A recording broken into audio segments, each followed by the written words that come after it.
This copyrighted telecast may not be reproduced, retransmitted, or used in any form without the authorized written consent of NASCAR Broadcasting. NASCAR would like to thank all of our loyal fans for your continued support, and we hope you enjoyed today's broadcast. Back live at New Hampshire, caution is out. An incident between Rusty Wallace and Kyle Petty. We'll show it to you in a moment. Both have driven away. First, here come the leaders in for stops in turn one. Yeah, Rusty had passed the 17 car going down the front straightaway, and I guess the 45 was right in front of him. There's Rusty Wallace. Kyle looked like he got out the corner in trouble there.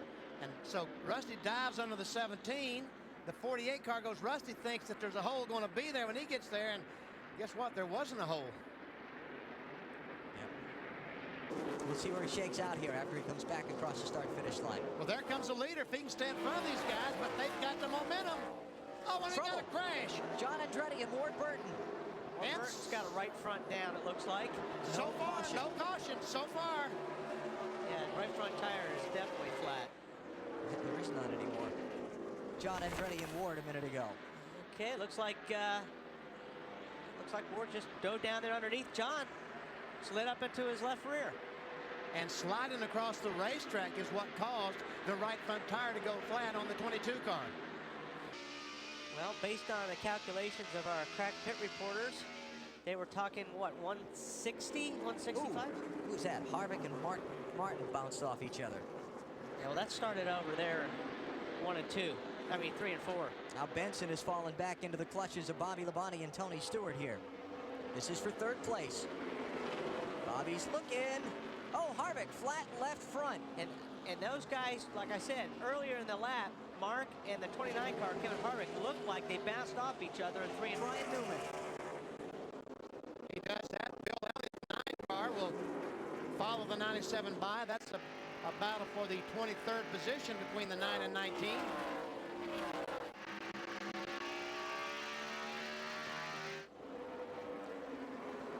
And again, the pole goes out from the control tower to the spotters around the racetrack. They're saying some occasional drops, but not rain. Certainly not enough to stop the race at this point. Bill? And I would agree with that 100%, Alan. Just on the 97, Kurt Busch is not going to get any easier. He just radioed in. His car is getting tight off the exit all of a sudden. Not something he saw coming. So his car is tightening up on him a little bit. And remember, Newman's car does get better, as Wally pointed out, the longer they go, if that brake problem doesn't continue to mount. I'll tell you what, Kurt is driving for everything he's got right now to try to get back to the 12 car Ryan Newman. He made up a lot of ground there in the last couple laps. Ryan Newman once again now back up on the back bumper of Sterling Marlin in that silver number 40. Here comes Kurt again. Lap traffic's been the deal here. Yeah. It's been the story. And like you said, if Ryan can get a car in between him and Kurt, he usually pulls out. Look at that. Did you see that left front brake rotor on that 12 car when he went down into turn 3? Cherry red it was glowing. He's working that car hard. It's taken all that just to stay in front of the 97. But can he stay there? Oh, so close. This kind of attempts to pass, you know, that the middle lane of the racetrack is the fastest. That's the old bottom groove that everybody fought so hard for. But the changes that track owner Bob Baer made to this speedway before the Busch Series race here in May, this is what he intended, for somebody to have an opportunity to try and find a passing lane down low. Well, you know, we talked about it in the race, BP. I think the track is better, obviously, than it was. I think the temperature helped. Oh, he hit him. Kurt Busch into the corner of Ryan Newman. And Newman gathers it up and holds the lead. But there's a lot more racetrack that they are using today. And Kurt Busch that last time tried an entirely different line. He went in turn 1 very, very wide, trying to get that run off the bottom. Let's see if he does it again. What's coming from behind? I see the 9 car. What else is back there? 20 to the 10. That's Kurt Busch's radio. And just to button up the discussion on the track and the changes made to it, unlike the July race, when by this point in the event the surface in turn 4 was questionable and people were crashing everywhere, we're really not seeing that today. We have seen a couple flat tires, Yeah, but I think a lot of that was with contact with other guys. Right. You know, cutting the tires down when they're running side by side, bumping into each other in the corners. And I tell you, these guys, Kurt, you got to go, because right behind you is Tony Stewart, that 20 car. And Benson. And Bobby Labonte. And when will it rain? Will it rain? Or are we going to run this thing to all 300 laps? All right, here comes Kurt once again. But when the 12 car gets that car aimed and hits the throttle, he seems like he's able to pull away from 97 a little bit.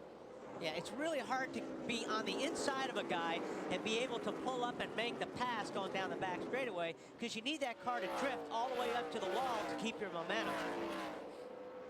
Kurt Busch continuing to work Ryan Newman over for the race lead, coming up on 200 laps on top. Back in New Hampshire, they're racing to the caution flag for rain. Kurt Busch trying to put a move on Ryan Newman. This could be the run to the finish. Newman gets to the caution first. Lap 199, it has started to drip once again here in New Hampshire. The caution came out after the leaders had gone by the start-finish line. Busch made a desperate attempt to get off turn 2 and then off turn 4 to steal the lead away, but he was unsuccessful, and Newman leads behind the pace car. And now Ryan Newman, Matt Borland, this entire crew, they want it to rain, because if it... really hard the past 20, 30 laps to just start. Oh, we're staying out, right? Oh, yeah, you're staying out. Yeah, yeah, don't even think about it.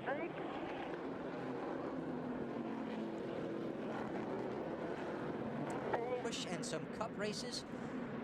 Buddy Baker tutored this young man Yes, for a he couple did. of years, helping him learn more about these stock cars and what it takes to win. And Don Miller, the longtime general manager of the Penske South team, Congratulations. who has also Good job, everybody. been very instrumental in Ryan Newman's development. And now it all comes to the payoff window, as Ryan Newman comes off of turn 4 to the checkered flag under the caution in the rain to pick up his first NASCAR Winston Cup Series win. In just his 35th start, Ryan Newman goes to victory lane. The 16th different driver to win this season.